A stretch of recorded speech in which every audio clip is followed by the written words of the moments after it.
Il est l'heure, donc on commence. On a donc expliqué que la sagesse divine, qu'on appelle Chokhmat HaKodesh, à la différence de Chokhmat HaKdosha.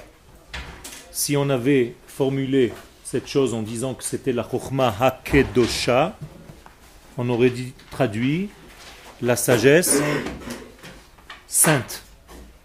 Il ne s'agit pas d'une sagesse sainte, mais une sagesse qui appartient au Saint béni soit-il. Donc à chaque fois que vous entendez le mot Ha-Kodesh, c'est pas une sainteté, c'est le Saint béni soit-il. Comme Eretz HaKodesh. La terre d'Israël n'est pas la terre sainte, mais la terre du Saint. Eretz Shel HaKodesh. D'accord?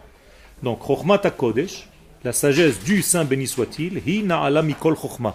Elle est supérieure à toute sagesse.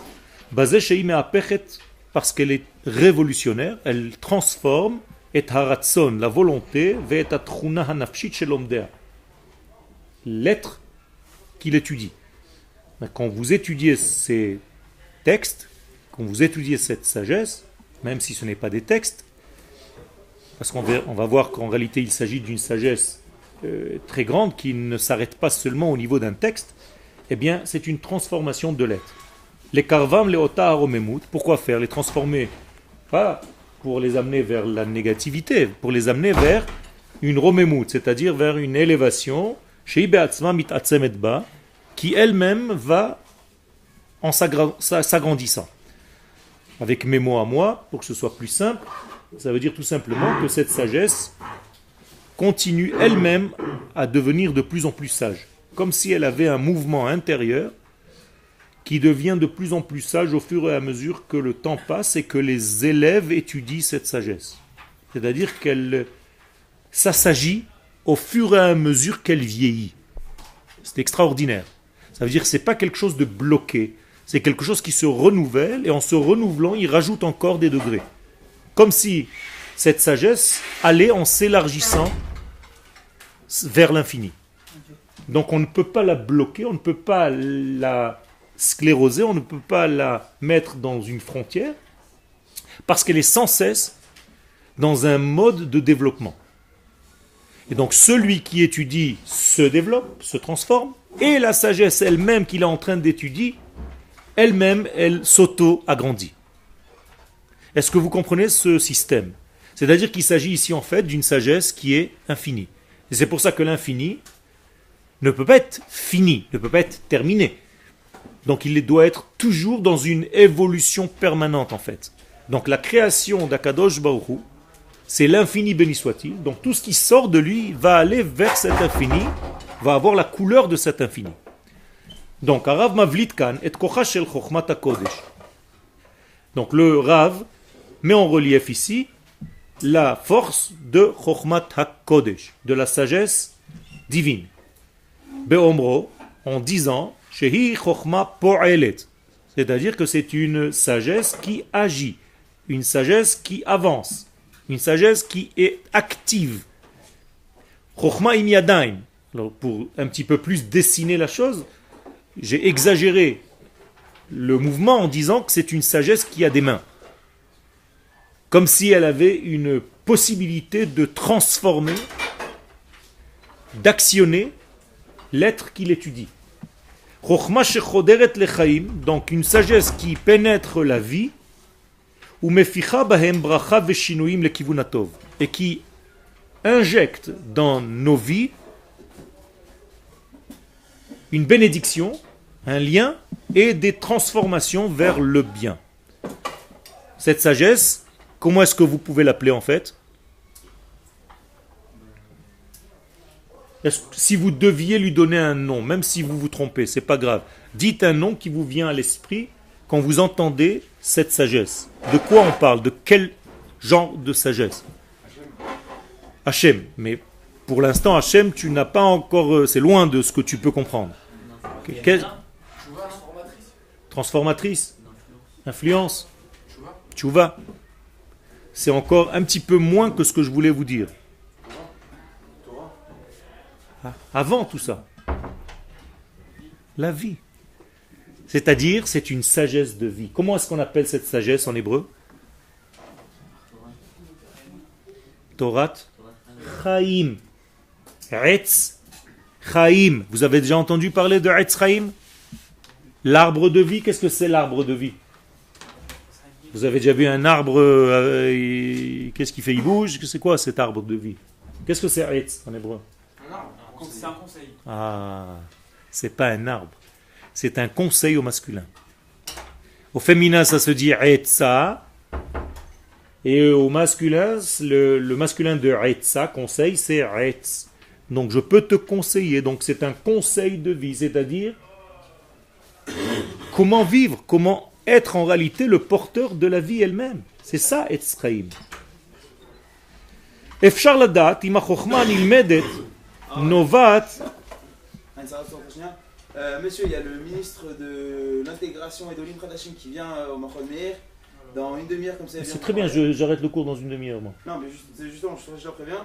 Je veux dire, restez dans la classe le temps qu'il arrive, il va vous parler. Même si vous avez des trucs à dire par rapport à machin, truc, c'est l'occasion jamais de représenter la France. Et ouais, non, mais il y aura un traducteur, il y aura des trucs à dire. Ok? Un traducteur en arabe? Non, ça va. On arrête. Top. On va rester en classe, merci beaucoup. Donc, Efshar ladat, on peut donc arriver à savoir, si la Torah, si cette Torah-là, si je vous pose maintenant la question, je veux voir si vous comprenez ce que je suis en train de raconter là, si je parle tout seul. Sur quelle matière elle est écrite cette Torah? Du papier. Sur de la peau. Tout ce que vous avez dit, c'est faux. Mais non, elle est inscrite dans nos vies, dans notre nature de vie, c'est ce qu'il vient de dire. C'est ni sur du papier, ni sur du parchemin, ni sur de la pierre, parce que ça, c'est des choses superficielles, c'est en dehors de moi. Et en quoi ça m'intéresse, moi, un truc qui a été écrit? Vous comprenez jusqu'où on est descendu? Quand je vous parle de Torah, vous voyez un livre. Torah, c'est pas ça. Torah, c'est la vie. Est-ce que une fourmi, elle a une Torah? Oui, c'est sa manière d'être fourmi. C'est inscrit où? Dans ses gènes, dans sa manière d'être. Est-ce que je peux dire donc que n'importe qui dans ce monde a reçu la Torah? Oui, parce que n'importe quel degré dans ce monde a reçu sa propre Torah, qui est en réalité la Torah du chat, la Torah du chien, la Torah de l'oiseau.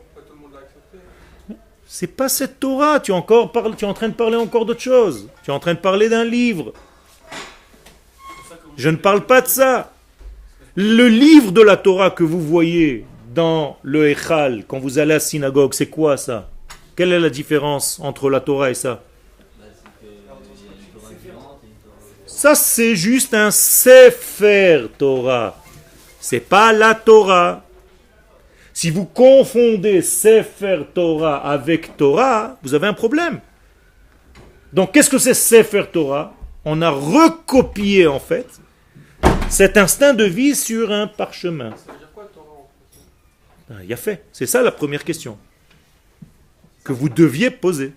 Qu'est-ce que ça veut dire Torah? Donc, non. Non. Torah zo ora. Ora, c'est la lumière, c'est-à-dire une source de vie. Oraita. Or. Donc en réalité, qu'est-ce que ça veut dire? Elle est inscrite où cette Torah? Partout. Il y a la Torah du bois. Oui. Le bois a une structure que vous voyez et qui se comporte comme le bois doit se comporter. Ben oui. Il y a la Torah d'un lion. Oui. Donc chaque être dans ce monde peut dire qui m'a choisi, qui m'a donné la Torah qui me convient. C'est la lumière, c'est la vie. Donc moralité, le papillon a reçu la Torah. Alors reste à savoir quelle Torah nous, les enfants d'Israël, nous avons reçu. Ça c'est la bonne question. Le papillon, il n'a pas reçu, c'est la Torah. C'est la même chose. Reçu, c'est-à-dire reçu dans sa fabrication. Toi aussi, c'est dans ta fabrication. Tu crois que tu as reçu la Torah au Mont Sinaï? Oui. Non. La matérialisation. Non, ça c'est juste le dévoilement. On t'a dévoilé ce que tu es déjà. C'est tout. La différence entre toi et le papillon, c'est que le papillon n'a même pas besoin qu'on lui donne. Il vit selon ça. Toi, si tu n'avais pas reçu au Mont Sinaï, tu aurais peut-être pensé vivre autrement. Mais Abraham, Avinu, Yitzhak et Yaakov, ils avaient reçu la Torah au Mont Sinaï? Non, et pourtant ils vivaient comme ils devraient vivre. Pourquoi? Parce qu'intuitivement, ils avaient compris cette Torah. Donc ne confondez jamais le livre de la Torah avec la Torah. Et c'est ça notre problème. Donc chaque être dans ce monde, que ce soit minéral, végétal, animal ou homme, et Israël, chacun a reçu une Torah qui correspond à sa propre nature. Quelle? Mais pour vivre comme il faudrait être, il faut lire la Torah, pour savoir la Torah. Aujourd'hui, parce qu'on est en manque. C'est ça ce que je suis en train de raconter. Tu as raison.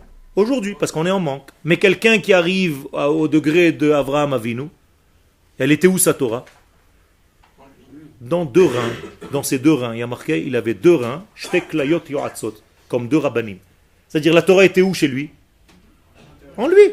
D'ailleurs, quand tu répètes le matin la bracha, vous avez fait les brachot ce matin? Qu'est-ce que vous dites?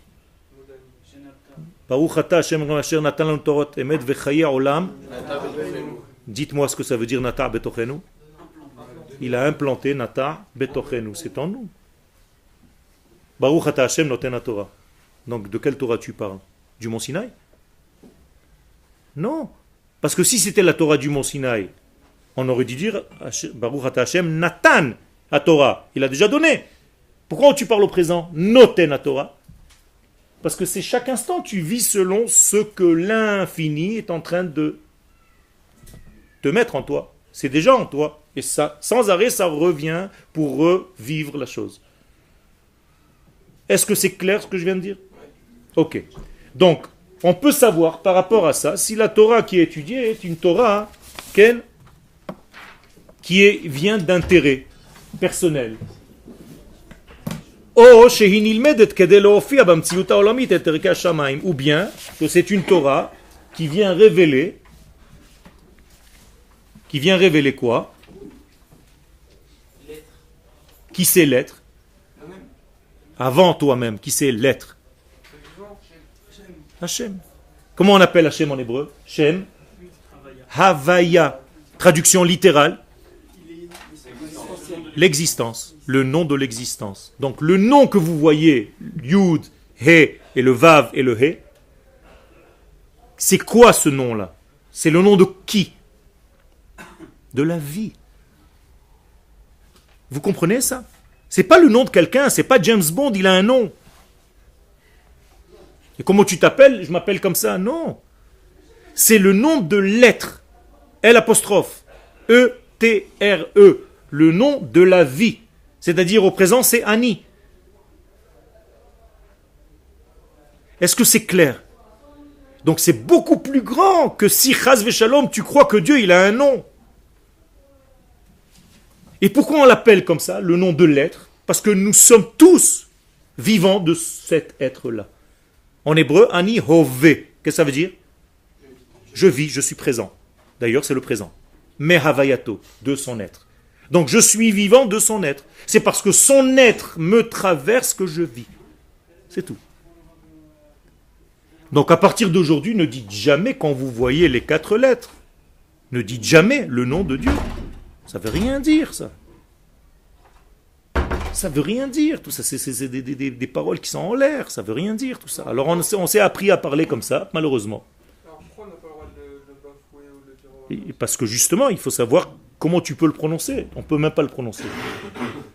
D'accord? C'est un nom que tu vois en plus et que tu dis autre chose. C'est vrai ou faux? Il a fait. Pourquoi on dit autre chose? Tout simplement parce qu'on n'est pas capable de comprendre cela à ce niveau-là. Donc, qu'est-ce qu'on va te dire? Pour l'instant, tu le comprends à un autre niveau. Quel est le niveau? Comme quelqu'un qui est maître sur toi. Comment on dit quelqu'un qui est maître sur moi? Adon. Qu'est-ce que ça veut dire Adon? Maître. Donc, pour l'instant, mon lien avec l'infini, c'est comme s'il était maître sur moi. Mais en réalité, c'est pas ce qui est voulu réellement. À la fin des temps, comme on le voit, on le dira. C'est-à-dire, on va comprendre que c'est la vie. Alors aujourd'hui, quand on n'arrive pas à faire ça, alors on dit autre chose. C'est comme aujourd'hui, vous comprenez ce que c'est l'unité aujourd'hui de Dieu? Qu'on n'est pas. Alors qu'est-ce que vous faites quand vous dites à chaque fois qu'il est un? Vous fermez les yeux. Pourquoi vous fermez les yeux? Parce que c'est impossible de le dire avec les yeux ouverts. Style, dans ce monde, tu comprends rien à ce que tu racontes. Ferme les yeux, peut-être qu'un petit peu on va te donner quelques allusions. Mais les yeux ouverts, c'est impossible que tu comprennes. Pourquoi? Parce que les yeux ouverts, qu'est-ce que je vois? Des milliards de détails. Alors comment je peux comprendre que ces milliards de détails, ça fait partie d'un tout? Impossible à comprendre. C'est comme si je te disais qu'une cellule dans mon petit doigt de la main et une autre cellule dans mon petit doigt de pied, elles savent toutes les deux qu'elles font partie du même organisme. C'est difficile à concevoir. Vous avez l'impression que si maintenant on découvre une étoile à des milliards d'années-lumière, quel rapport elle a avec nous? Et moi je suis en train de vous dire que tout est un. Alors aujourd'hui on te dit, bon, ferme les yeux parce que tu n'es pas capable de le voir les yeux ouverts. Mais un jour, Bayom Haou, Hashem Echad ou Shmo Echad. Vous allez comprendre ce degré. Ça veut dire qu'on va monter à un degré où on va comprendre que tout est un. Que vous-même ici, vous êtes un. Sous différents degrés. C'est-à-dire plusieurs cellules d'un petit doigt ou d'un ongle.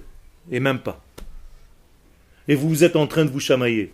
Imaginez-vous 2 doigts en train de se faire la guerre toute la journée pendant que je sors. Je conduis et 2 doigts, ils sont fâchés entre eux. Alors, je conduis ma voiture et 2 doigts sont en train de se bagarrer. Ils sont tout le temps comme ça. Tac, tac, l'autre il frappe l'autre, l'autre il frappe l'autre. C'est exactement ce qu'on fait dans ce monde. Ça veut dire on est des nazes, on n'a rien compris. Alors que si ces 2 doigts savent, et ils le savent, qu'ils font partie du même jeu qui s'appelle Yoel, eh bien ils sont en osmose. Jamais mon pouce a dit à mon petit doigt, jamais. J'ai vérifié même sur internet, jamais. Il y a dit tu me déranges parce que tu n'es pas le même que moi. Et on n'arrive pas à comprendre ça. Comprenez ce que c'est le shalom, ce que c'est la achdout. Keish echad belev echad. Si on a compris ça un jour au mont Sinaï, c'est qu'on est capable de le comprendre. Un jour au mont Sinaï, on est arrivé à cette compréhension. Ça veut dire quelle Torah on a reçue au mont Sinaï? La Torah qui nous a révélé cette unité-là. C'est ça la Torah qu'on a reçue au mont Sinaï. C'est pour ça qu'il y a marqué là-bas que Ish Echad Belev Echad. Ok? Et donc, ça c'est ce que nous devons comprendre. Si tu vis avec cette prise de conscience-là, qu'est-ce que tu fais à chaque instant dans ta vie? Tu te dis que toi et ton copain et ton élève et ton maître et ta femme et ta copine et ta fille et je ne sais pas qui, et le chat du quartier, on fait tous quoi? La volonté de un seul. Tous à différents niveaux de dévoilement. C'est tout. Même ce micro, il est en train de jouer son rôle dans cet ensemble. Parce qu'il va aider à révéler Akadosh Baruch Hu dans ce monde. C'est extraordinaire. D'ailleurs, en accent ashkenaz, on appelle ça micro et kodesh. Donc le micro est kodesh. Quoi? Ben vadaï. La même chose. Au-dessus du ciel, ça veut dire Timchet zecher Amalek mitachat hashamayim. Sous le ciel, il faut le détruire. Mais au-dessus du ciel, il a une raison. C'est-à-dire que même dans une conscience plus profonde, il fait partie de ce jeu. Et il faut que tu comprennes que tout fait partie d'un seul et même être. Le Yetzer Hara, le Satan, le Malach HaMavet, c'est lui qui nous fait faire tchouva. Si tu le vois comme un ennemi, tu n'as rien compris. C'est la même chose sous un autre degré. Amalek, il vient ici te booster. Exactement. C'est-à-dire tu dois prendre la même énergie qui est en lui, qui est d'ailleurs la tienne. Puisque lui s'appelle Réchit, et toi tu t'appelles Réchit. Ça veut dire qu'il a une énergie énorme. C'est quoi aimer? Aimer, tout simplement accepter. C'est-à-dire prendre son énergie et la transformer en ce que tu veux. Aimer la personne. Okay. Pas la personne, je ne parle pas de la personne, je parle de... C'est une valeur absolue. Je dis merci, c'est la personne maintenant, on va dire à l'époque de Amalek. Je dis merci pour l'énergie que tu... Exactement.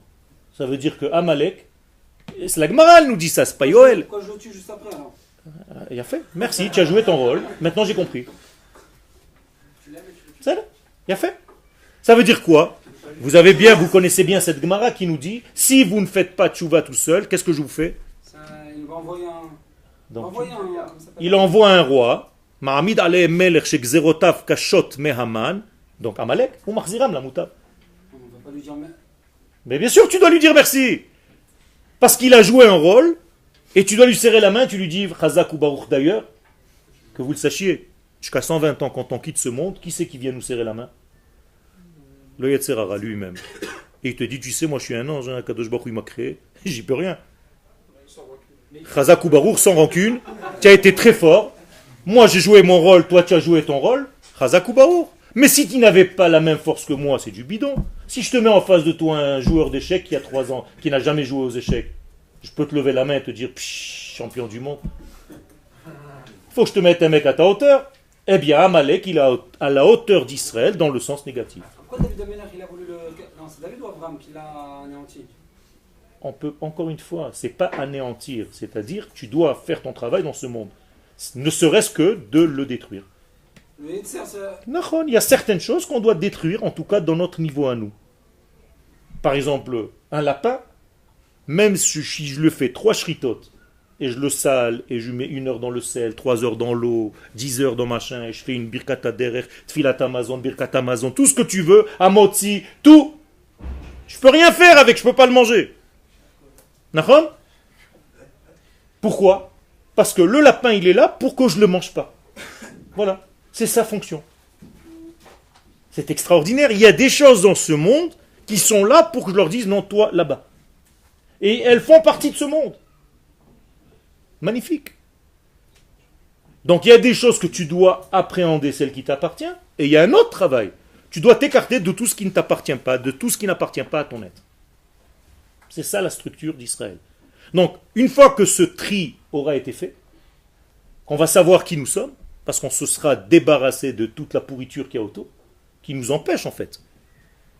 Parce que normalement, moi je devrais venir ici, et moi et vous, pour un rendez-vous de prophète. Moi, le mardi, normalement, je rentre, j'ai un rendez-vous entre prophètes. C'est-à-dire, je viens au Machon Meir, vous êtes tous des prophètes, avec vous, je suis prophète, et tous, on parle de prophétie qu'on a reçue. C'est le cas ou pas encore? C'est pas encore, hein? Pour vous, peut-être. Okay? C'est pas encore. Il y a un problème. Pourquoi? Parce qu'on ne vit pas encore à notre véritable degré, à notre véritable niveau. Pourquoi on ne vit pas à ce véritable niveau? Parce qu'on est encore occupé à nous battre avec des bêtises qui n'ont aucun rapport avec ce travail-là. C'est-à-dire, il y a plein d'éléments perturbateurs qui viennent t'embrouiller pour ne pas que tu fasses exactement ce pourquoi tu es venu. Il faudrait les stopper. Oui, mais il faut savoir. Quand tu es à l'armée et qu'on te dit, voilà, ta cible elle est à 50 mètres. Mais attention, pendant que tu vas courir vers la cible, tu dois aller la descendre. C'est un ballon. Un ballon. Ok? C'est un terroriste.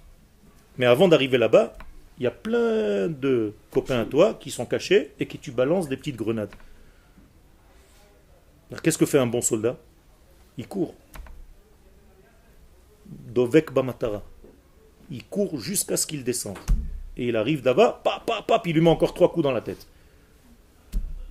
Qu'est-ce qu'il fait un peu heureux? Chaque fois qu'il y a une petite bombe qui saute, pim, pim, pim, commence à danser le jazz. Ou le jerk, ce que vous voulez. Mais tous ceux qui jettent les grenades, Non. Tu t'occupes de n'importe quoi, c'est pas ça ton rôle. Ton rôle, c'est d'aller là-bas. C'est ça la force. Donc vous avez un but dans votre vie. Nous avons un but, je suis avec vous. On l'a oublié. Et donc, qu'est-ce qu'on nous fait? Pour qu'on l'oublie encore un petit peu plus, on nous donne plein de petits problèmes à droite, à gauche, des machins, des trucs qui n'ont aucun rapport avec ton truc. C'est comme si tu venais à l'examen et tu as un stylo, un crayon. Okay? Et avant de commencer l'examen, il ne marche pas bien, alors tu commences à le tailler. Oh là là, maintenant j'ai tout sali. Je suis en train de salir la table. Madame, est-ce que je peux avoir un chiffon? À la fin, tu es prêt? Zzz, la sonnerie. Qu'est-ce que tu as fait tout le cours? Tu t'es occupé de bêtises autour. Tu n'as même pas commencé à faire ton véritable travail. C'est à ça que nous sommes occupés toute notre vie. Alors tu as le Yetzerara, le machin, chacun il a ses petites machins. Et tu as l'impression que tu es fort, hein? Tu es combattu, tu es crevé, tu n'as même plus la force de faire ton vrai travail. Il a fait que pour ça, que tu sois crevé. Qu'est-ce que tu as combattu? Tu n'arrives même pas à te lever pour arriver au cours à l'heure. Tu n'arrives même pas. Ça veut dire tu passes à côté des choses. Et sans arrêt, tu as des raisons. L'autre, il n'était pas là, l'autre, il est machin, l'autre, il t'es ma grand-mère. Tout est vrai. Mais l'essentiel, tu l'as pas fait. Nekuda. Tu arrives à la fin de la journée, cette journée, on la met dans une case. Elle est finie, elle ne reviendra plus jamais. C'est fini. Vous savez, ce mardi, c'est le dernier de votre vie. Le mardi prochain, c'est un autre. On est d'accord. Chaque jour qui passe, c'est le dernier, c'est fini. Donc à chaque fois, tu te trouves des embrouilles et des machins pour rater encore un jour. Et tu ne fais pas ton vrai travail. Et quel est notre vrai travail? De révéler les valeurs de l'infini dans ce monde. Comment on fait ça? Il a fait, c'est pour ça que tu es là. Déjà, si tu te poses la question et que tu ne te l'es pas posée avant, il y a un problème. Mais c'est pas grave. Tu es là pour prendre conscience, et moi avec toi, de ne pas nous perturber de notre vrai travail. Arrêtez de vous disperser, de vous exploser. Donc d'aller à la messe pour un vrai travail, c'est pas faire le vrai travail. Ça, c'est toi qui le dis. Il faut étudier ce que ça veut dire. Non? Non? Parce que le vrai travail, c'est des prophéties, etc. Donc, Quoi? quand on va- Quoi? Qui t'a dit ça? Qui t'a dit? Comment tu es arrivé à cette conclusion? Je t'ai parlé d'un texte maintenant? Je t'ai parlé de quelque chose? Je t'ai dit de révéler Dieu sur terre.